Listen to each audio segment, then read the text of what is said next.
Hey everyone, it's Michael. I hope you're doing well today, and now I'm going to talk about the second Spider-Man Noir miniseries from back in the day called Spider-Man Noir Eyes Without a Face. This is from the same creative team who did the first book, the first original miniseries from, I think, 2009. You got David Hine and Fabrici Sapolsky, I think is how you say his name, coming back to write this one. You also have Carmine Di Domenico, whatever. I'm sorry, bro. Doing the art again. The art looks pretty solid, just like it did in the first book. At least this time you have some more kind of cool panels with Peter as Spider-Man doing cool things. But this book is not that great. To be honest with you, I kind of don't like it. And just so you know, for context's sake, I got this copy in paperback and my original trade paperback for the first book the same exact Christmas day, right? And I've read that first story like 5 or 6 times. I think I just read it for the 5th or 6th or 7th time or something like that over the years.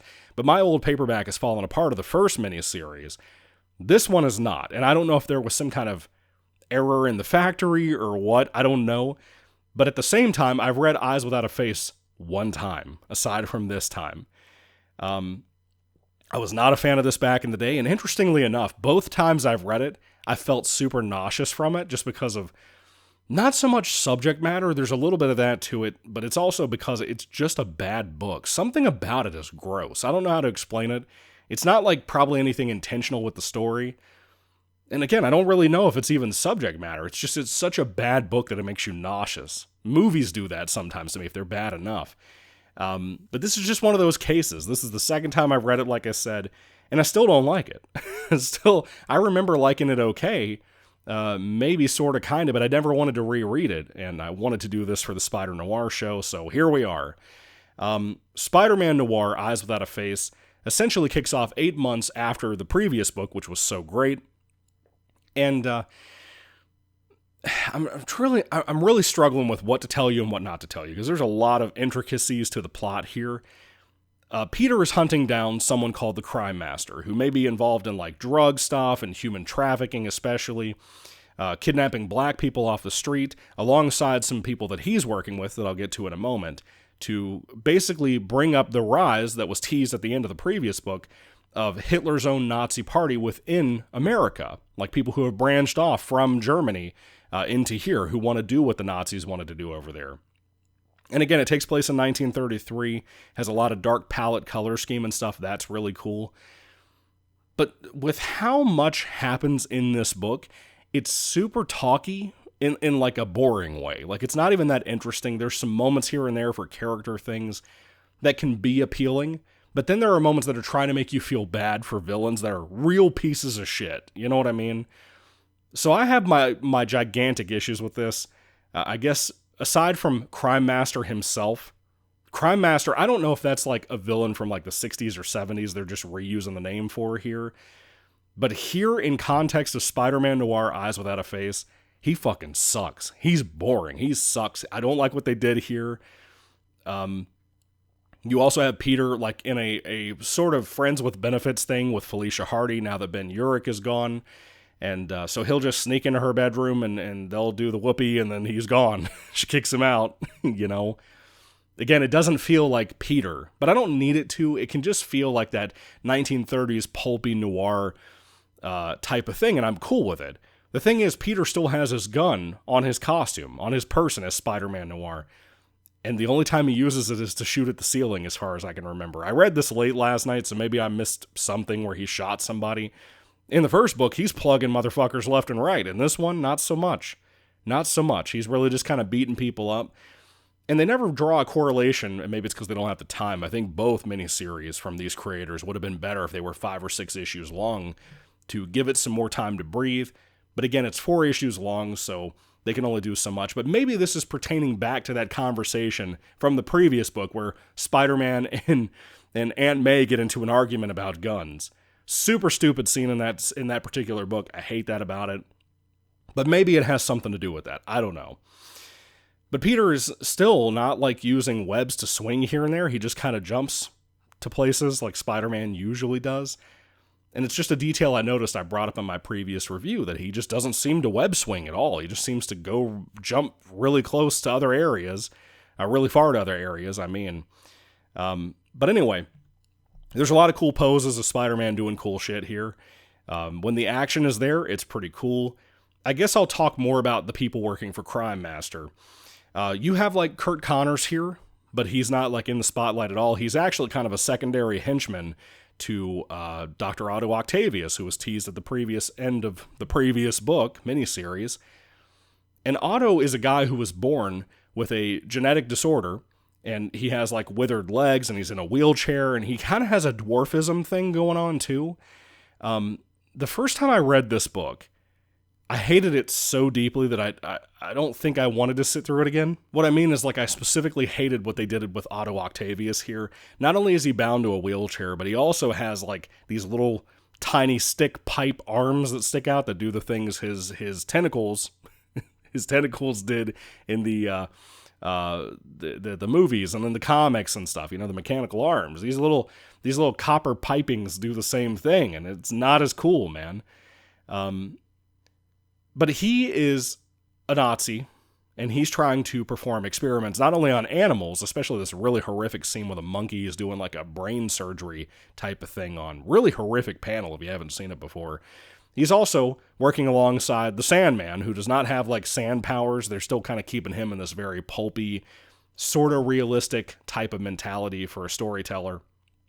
Of this character just being really, really tough and being really, really strong, where he could crush your head with his bare hands. Kind of like, I think, I would almost swear that the Daredevil TV show kind of took that from here with the Kingpin. You know, doesn't he decapitate a guy with like a car door or some shit? I think I heard that. I didn't make it to that particular episode. But Sandman is very much like that. And like I said, Kurt Connors is kind of off to the side, but Otto himself, he's getting black people kidnapped and trafficked off the street by Sandman and kind of Kurt Connors too, to be part of his experimentation, because he doesn't like hate black people, but he, like a lot of Nazis and pretty much the whole party of Nazis, consider them to be underneath every race out there. They hated everybody, but they pretty much considered black people the bottom of the totem pole. And it's pretty evil, to be honest with you. Now, one of the people who gets caught up in this trafficking thing is Robbie Robertson. He's in the book quite a bit. He and I think his dad or whoever have a good relationship with Aunt May and Peter. They come to visit them at one point and argue about politics. Those political conversations, I'm a little surprised, number one, that Marvel allowed those to be published the way they were with the things Robbie was saying about the Democratic Party. But at the same time, it's kind of refreshing, because we would never get anything like that now. And I'm sure that they would not allow people to have like a viewing both sides as bullshitters type of mentality the way this book did. I thought that was kind of refreshing, like I said.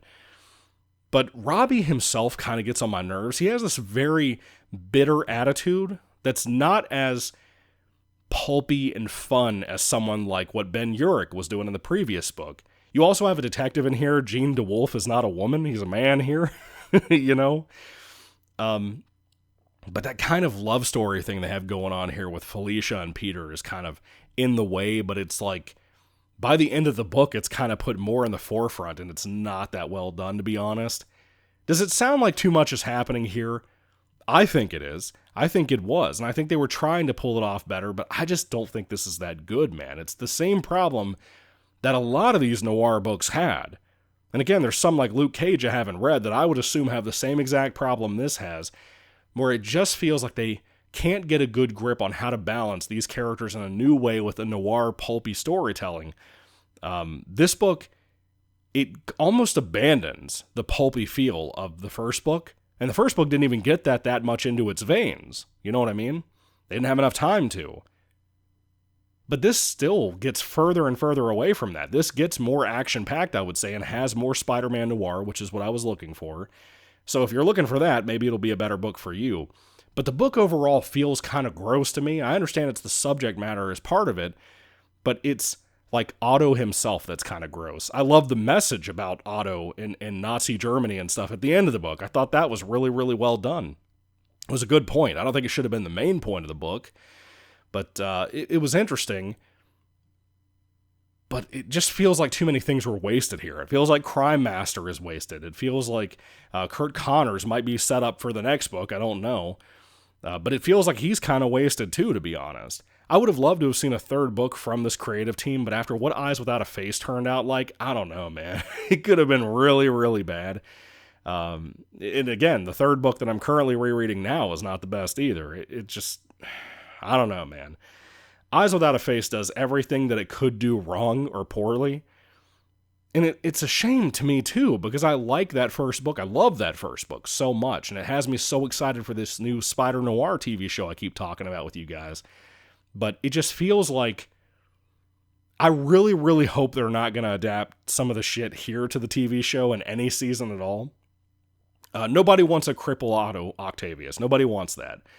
But I don't think it should just be him in the 30s with giant mechanical arms. Maybe he's an amputee or something and has those mechanical arms or whatever. You know what I mean? Like, I don't know. They could do something like that that would be better than what we got here. This is a little too out there, which is bizarre. I never thought I would say that about this because I like the noir style. And again, I like the art for both books quite a bit. It just feels like something is off here, tremendously so, where it's like in the way, but you can't really point your finger at the pink elephant, if you know what I mean. I don't know. Spider-Man Eyes Without a Face, or Spider-Man Noir Eyes Without a Face, not a good read. Not a fan of it. I think it's got a couple of cool things in here. But Robbie being so involved in his weird, bitter attitude, I get why he's bitter, but it's like the typical racism jargon, but it's, again, a both sides issue here. It just kind of gets old because he talks about it so much in here. And Peter feels a little too passive here with that, too. But anyway, what do you think about Spider-Man Noir Eyes Without a Face? Did you love this book? Did you hate this book? I'd love to hear your thoughts and comments about it down below. Again, there's a reason this is the only second time I've ever read this, whereas I've read the first one so many times. This one is just not that good, man. It's kind of bad. It's kind of bad, to be honest. And it didn't really occur to me that I felt that way about it until I finished rereading it last night. It just doesn't have that spark. And a lot of the noir books, like I said, they didn't have that. They weren't as appealing as they could have been. They weren't as good as they could have been with the kind of material they could have come up with. I think one of the other ones I liked back in hindsight was the Wolverine one. But it's been a while. I can't really confirm or deny that. Anyway, I would like to reread a lot of these noir books. It'd be cool if any of these noir-style heroes show up in the Spider-Noir show, but I doubt they will. But it'd be cool if they did. Anyway, what do you think about this book? Let me know. Thank you guys for watching. God bless you all. Catch you up in the next review, God willing, if I get a chance to record it soon for the 2020 Spider-Noir thing, and then the Gwen Stacy Affair, which is the fourth miniseries thing they did. I hope Gwen Stacy Affair is good. I haven't read it before. We'll see. I haven't heard the best things ever, but I heard it was better than the 2020 series. So we'll see. It has to be better than this, Eyes Without a Face, because this one is a fucking car wreck. Anyway, thank you all for watching, guys. God bless you all. Catch you later, and goodbye.